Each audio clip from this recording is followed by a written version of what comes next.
The air in Harlem during the late 1960s felt heavy, thick with the scent of cheap whiskey, sweat, and a volatile mixture of desperation and fleeting ambition. But beneath the street noise, there was a quiet, almost surgical efficiency to the way the money moved, a flow so massive, so relentless, that it defied belief. The figure at the center of this maelstrom, the man who would come to define the transition from the old-school hustler to the modern drug baron, was Frank Lucas. The numbers attached to his name were, and remain, obscenely large. A conservative estimate placed his operation's peak earnings at $1 million every single day. Not a quarterly target, not a yearly haul divided by 365, but $1,000 in untaxed, untraceable cash, changing hands between the dawn and the dusk.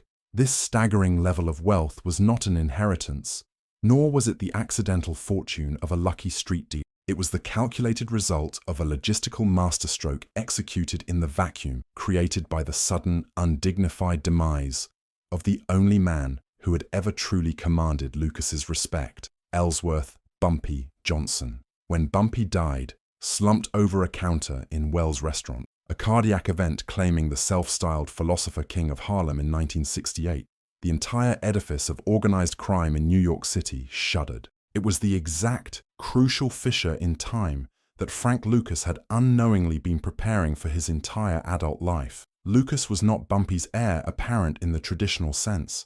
He was the silent, watchful shadow, the driver, the muscle, the relentless observer. For 15 years, Lucas had sat in the plush leather seats of Bumpy's Cadillacs, listening. He listened to the complaints of the street dealers about the quality of the product. He listened to the boastful, careless chatter of the Italian Mafia captains, who believed Harlem was their piggy bank, eternally reliant on their supply line. And most importantly, he listened to Bumpy lament the single, crippling bottleneck that prevented true, unchecked wealth accumulation, the cost of acquisition.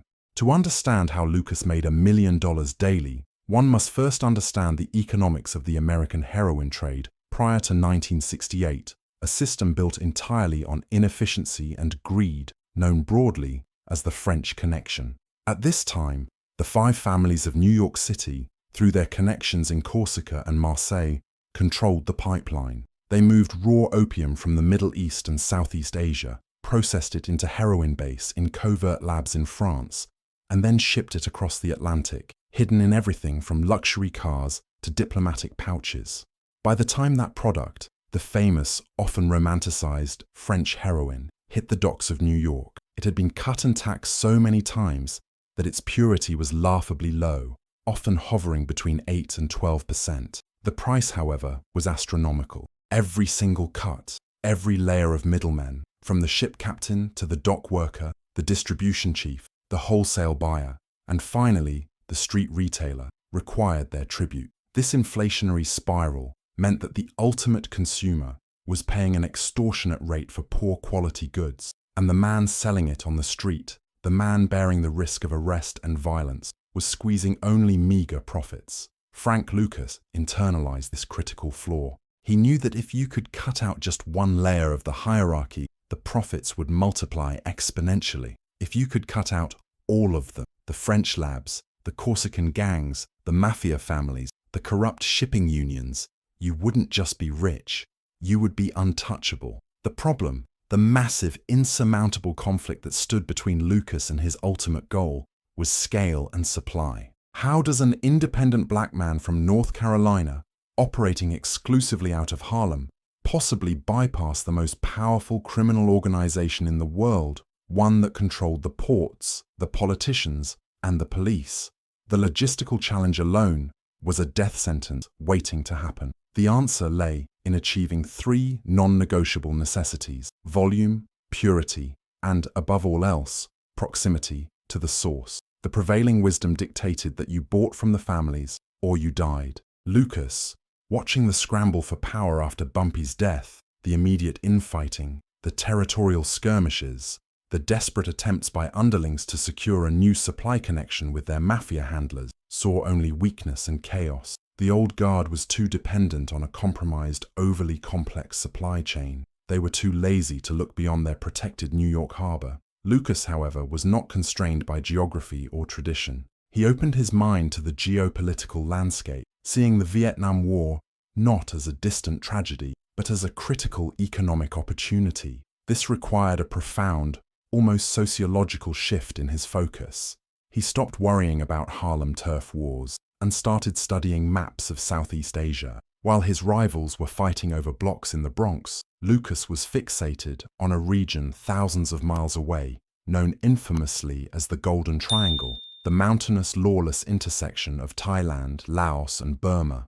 This was the heart of global opium production, where the raw material was grown, harvested, and processed into heroin base with startling purity and breathtaking speed. The street price of a kilo of pure, uncut heroin in New York in the late 60s, sourced through the French Connection, was easily $50,000 to $60,000, sometimes higher depending on the current purity panic. Lucas realized that the same kilo, acquired directly from the Golden Triangle, cost less than $4,000. This single, staggering difference represented the entire infrastructure cost of the European middlemen. By removing the middle segment of the supply chain, the processing, the transporting, the taxing, Lucas could instantly multiply his profit margin by a factor of 15. This wasn't just a business model, it was revolutionary market disruption. If Lucas could bring in pure, uncut product, he could sell it at half the mafia's price and still make 10 times the profit. He could dominate the market instantly, forcing his competition into bankruptcy or submission simply through superior pricing and quality. He didn't need to fight street battles, he needed to master logistics. The problem remained: how does the product travel from the jungle labs of Southeast Asia to the streets of New York? The distance was immense, the customs surveillance was rigid, and the mafia controlled the obvious channels. Lucas's genius was finding a channel that was completely off limits to criminal investigation, and that operated outside of the traditional mafia spheres of influence, the United States Armed Forces. The sheer volume of military cargo, personnel and equipment moving in and out of the war zone provided the perfect, chaotic camouflage. The first critical step was locating the right connections in the triangle. Lucas took the audacious step of traveling there himself. He didn't send a messenger or an intermediary. He went directly into the volatile heart of the Golden Triangle, into the lawless territories of northern Thailand and Vietnam, navigating the military chaos and the genuine danger of the region through a series of carefully cultivated contacts, including a former soldier and his distant cousin, who had significant ties to the local opium warlords. Lucas secured his source. He found his supplier in Chiang Mai, a manufacturer who could guarantee purity levels unheard of in the Western world, 98 to 99% pure heroin. This product, which Lucas would later brand with his legendary Blue Magic stamp, was so potent, so clean, that it fundamentally altered the addiction landscape of American cities. But the supply was only half the equation. The transport mechanism required a perverse stroke of genius. Lucas needed to move hundreds of kilograms of high-grade contraband out of a war zone and into the United States without triggering any scrutiny from customs, the FBI, or the military intelligence apparatus. He identified the ultimate untouchable cargo container, the actual physical remains of the American soldiers killed in combat. In the height of the Vietnam conflict, the bodies of American servicemen were routinely shipped back to the US in specialized, hermetically sealed, metal casket for burial. Lucas realized these solemn containers, which were accorded absolute respect and minimal scrutiny by grieving customs agents and military personnel, represented a perfect, secure,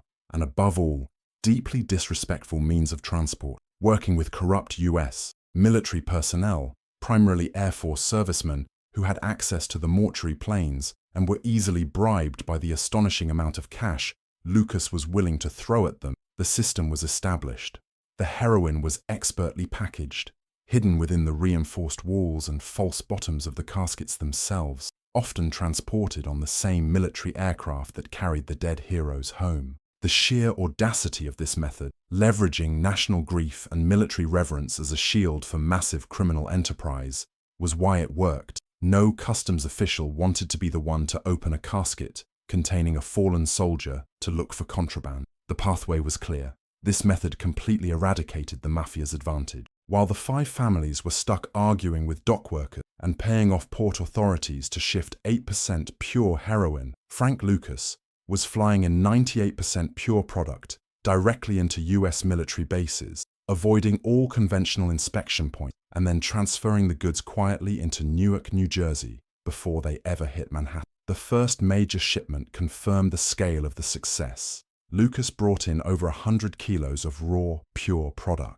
The mathematics were instantly intoxicating. If he sold that kilo for a conservative $50,000, which was less than the Mafia's price, establishing his competitive edge, that was $5,000 in gross revenue per shipment. But that was not where the $1 million a day figure materialized. The true fortune came from the subsequent process of cutting the blue magic. Because his product was so incredibly pure, Lucas could cut a single kilo of 98% heroin down into 10 or 11 street-ready kilos of 10% heroin, matching the purity of the French Connection's best product, but generating 10 times the street volume from the same initial raw material. Suddenly, a raw kilo that cost Lucas $4,000 in Chiang Mai was yielding $500,000 to $600,000 on the streets of Harlem. With regular, large-volume shipments secured through his military supply line, Lucas could easily flood the market, generating the kind of astronomical cash flow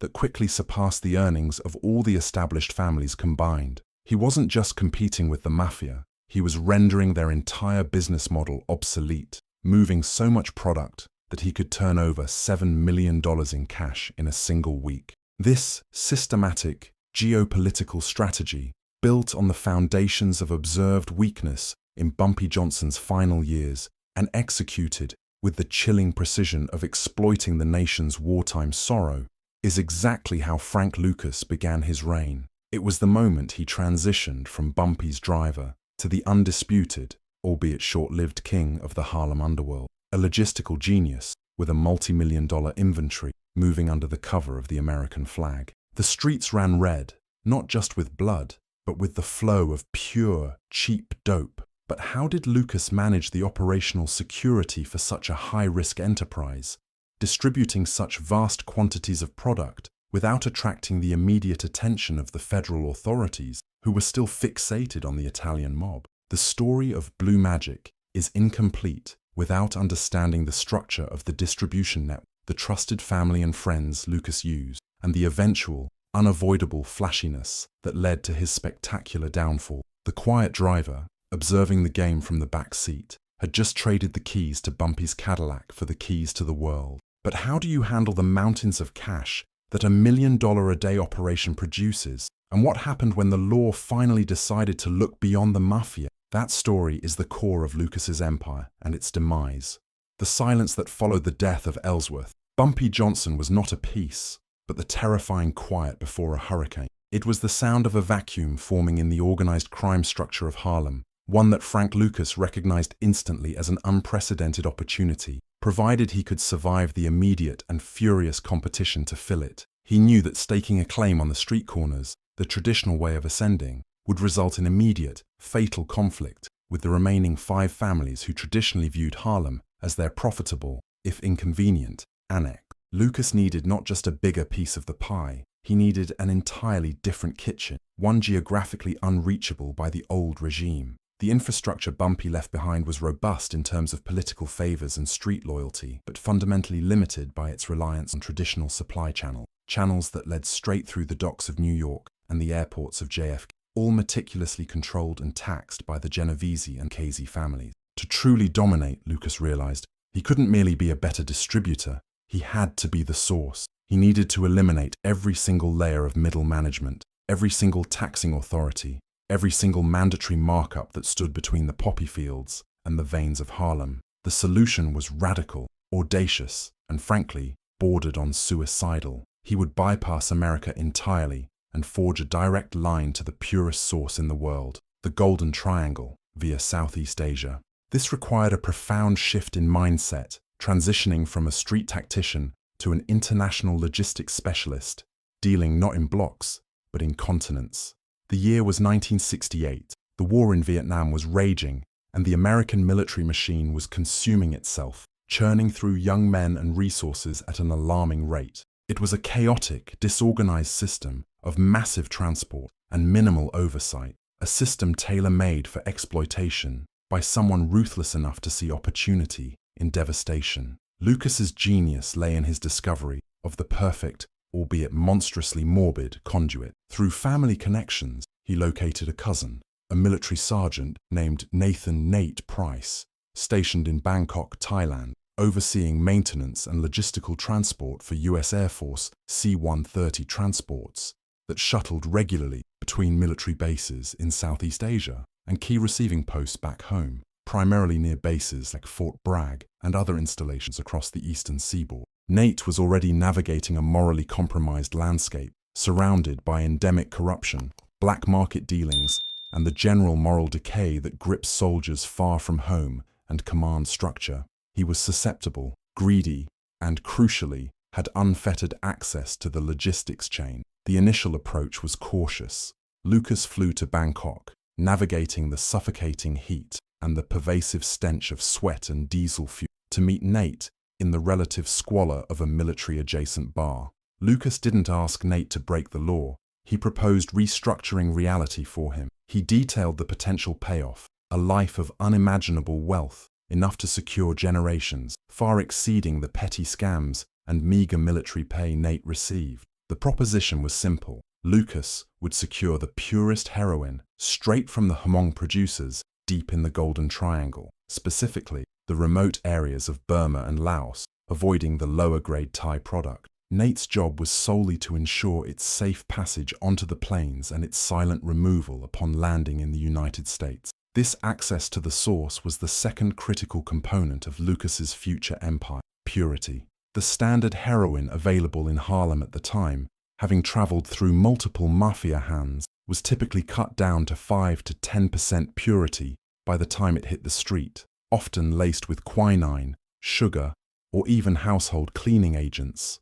Lucas's product, sourced directly and minimally processed, boasted a stunning, nearly untouched 98 to 100% purity. He dubbed this superior, chemically pristine product Blue Magic. This brand name was not just marketing, it was a business strategy that allowed him to shatter the market. By buying wholesale at the source and avoiding the mafia's taxing structure entirely, Lucas could sell his 98% pure product at the street price of the mafia's 5% product. This meant customers were getting 10 times the intensity for the same price. The streets of Harlem were instantly captivated, addiction rates soared, and demand became insatiable. Lucas did not just compete, he rendered the competition obsolete overnight, effectively establishing a monopoly based purely on chemical superiority and disruptive supply chain management. But scaling this operation presented terrifying logistical challenges. Heroin, especially in the volume Lucas required, is heavy.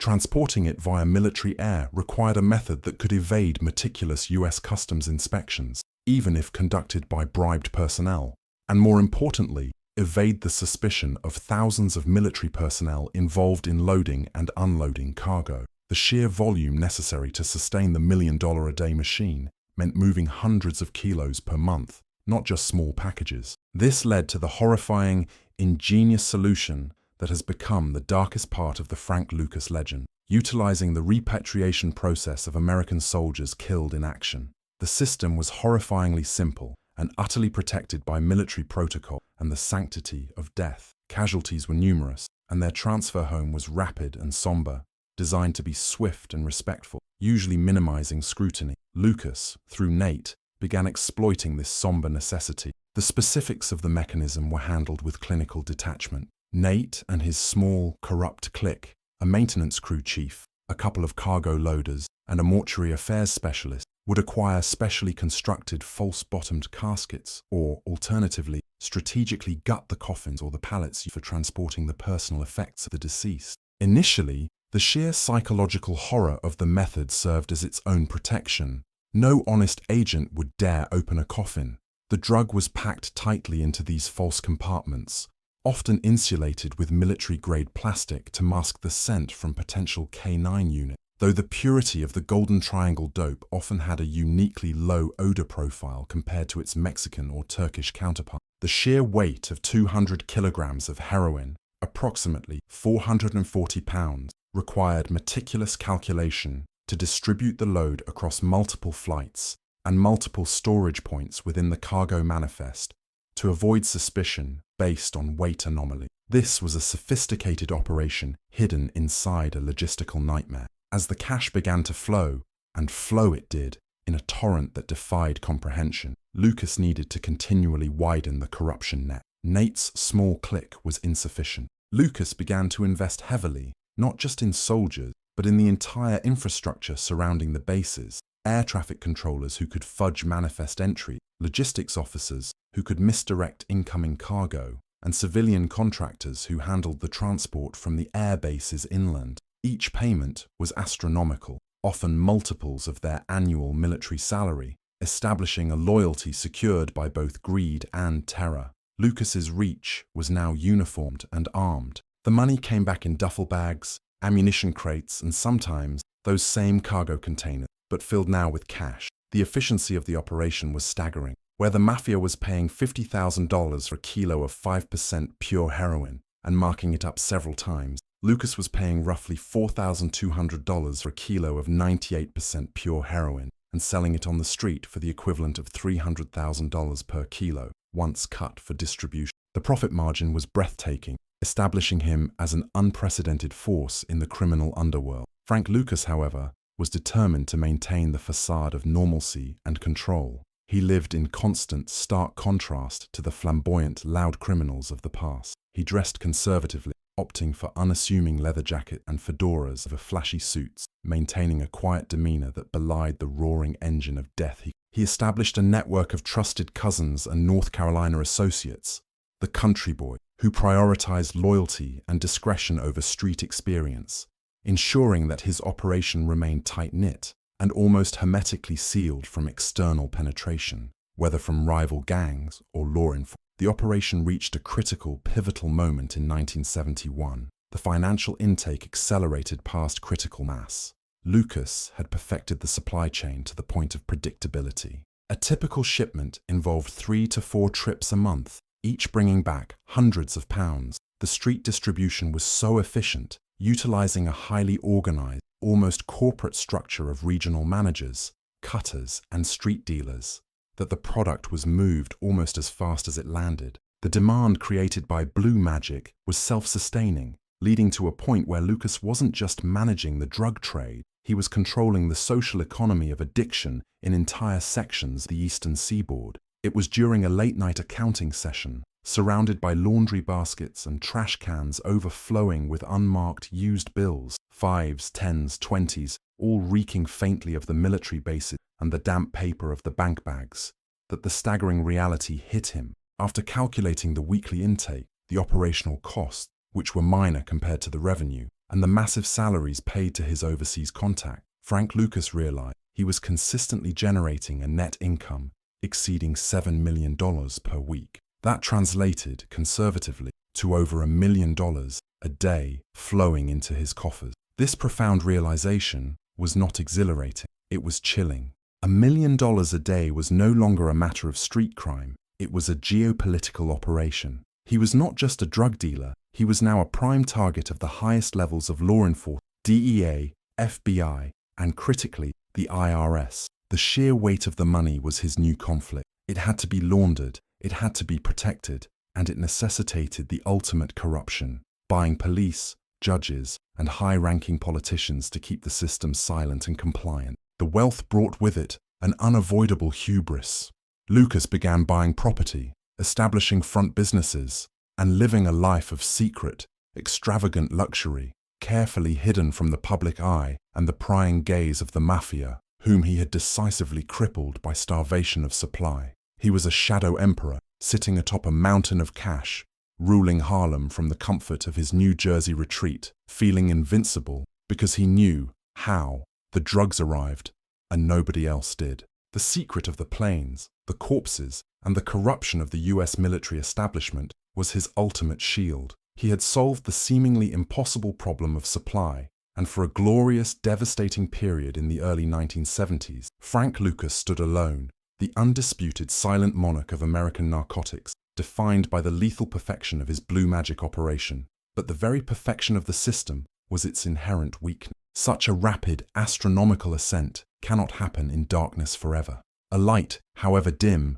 will always eventually find its way into the cracks of the foundation, and the tremor of that impending investigation was already being felt across the East River, specifically by one detective in New Jersey who specialized in tracking the money, the one true weakness of any criminal empire, regardless of how high its logistics soared. The financial trail was now too vast, the spending too erratic, the sheer volume of cash too overwhelming for even the best camouflage to hide. The clock was ticking on the invincibility of Frank Lucas, the man who built his empire on the backs of fallen soldiers and pure, uncut death. To understand how this seemingly untouchable empire began to crumble, and how the relentless pursuit of one detective brought down the man who thought he had bought silence from the highest levels of government, we must continue into the final chapter of this epic tale. The zenith of absolute power is rarely a plateau. It is almost always a precarious spire, balanced only by the dizzying velocity of the ascent. For Frank Lucas, the ascent had been meteoric, fueled by pure, uncut Southeast Asian logistical genius.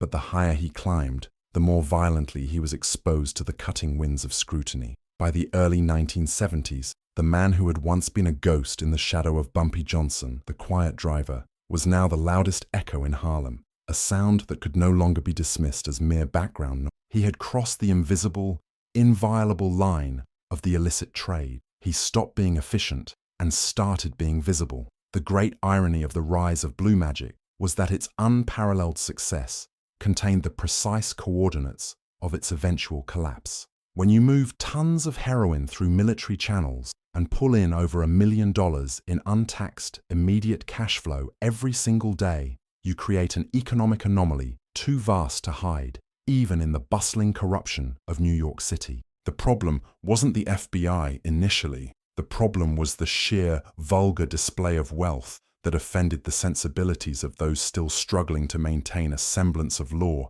in a city drowning in the drug epidemic. The gaze that finally fixed upon Lucas with relentless, analytical intensity belonged to Detective Richie Roberts, a New Jersey cop with a background as a prosecutor who possessed an unnervingly clean, ethical compass in a precinct full of compromised officers. Roberts noticed the impossible math. He saw men who, by all appearances, lived in squalor or worked nominal jobs, suddenly driving Rolls-Royces, wearing diamond pinky rings the size of quarters, and draping their wives in European furs, usually reserved for Park Avenue elites.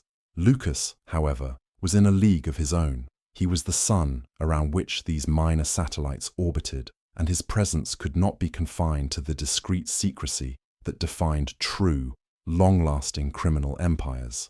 The conflict was escalating rapidly, driven by Lucas's increasing arrogance.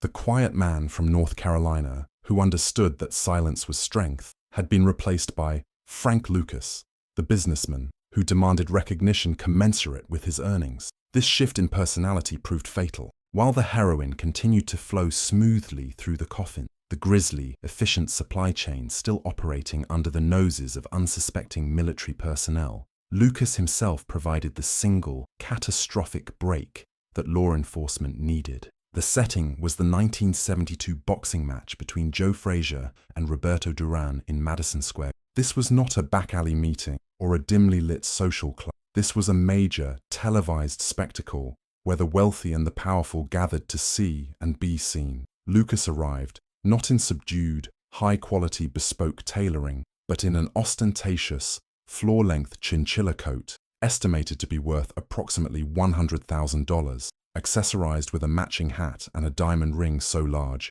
it was nicknamed The Rock. He sat ringside, enjoying the celebrity status his ill-gotten gains had bought him. This single moment, this brazen act of public ego, was captured on film and etched into the memory of Roberts and his newly formed federal task force, an organization dedicated to tracking major narcotics distributors. The coat, the blatant wealth, the refusal to remain invisible, it was a beacon, signaling to every law enforcement official that the man wearing it was not just a player, he was the head of the entire organization, and he believed himself untouchable. This display was the definitive turning point, transforming Lucas from an investigative target into a fixation. The open loop surrounding the Vietnam connection began to tighten. Roberts and his team realized that Lucas was not relying on the traditional mafia connection through the French pipeline. They had to follow the money and, more crucially, the logistic. The investigation became an intricate web of backtracking military shipping manifests. Analyzing drug purity, the famed blue magic was so pure it stood out sharply in lab tests, and correlating the movement of cash with specific travel dates of Lucas and his family members back to North Carolina, the perceived clean base of operations. The development phase of the investigation was a slow, grueling war of attrition against Lucas's network of family and trusted associates, known collectively as the Country Boys. Lucas had intentionally surrounded himself with men who had little connection to the established New York underworld, believing this isolation protected them from the standard surveillance techniques and informants. This was true up to a point, but the Country Boys were family, and family members are often the weakest links when faced with the absolute authority of the federal government. They cracked under the pressure of intense scrutiny, isolated raids, and the realization that their leader could not protect them from the overwhelming legal apparatus closing in. Roberts and his team finally pieced together the improbable logistical solution: the coffins. The sheer audacity of using the solemn transport of deceased American servicemen returning from the horrors of war as a conduit for pure poison shocked the seasoned investigator. This revelation served as the powerful re-engagement point for the public and authority alike. It underscored the depth of Lucas's cynicism and the extent of the corruption he had managed to cultivate within the military supply chain in Southeast Asia. The realization was chilling.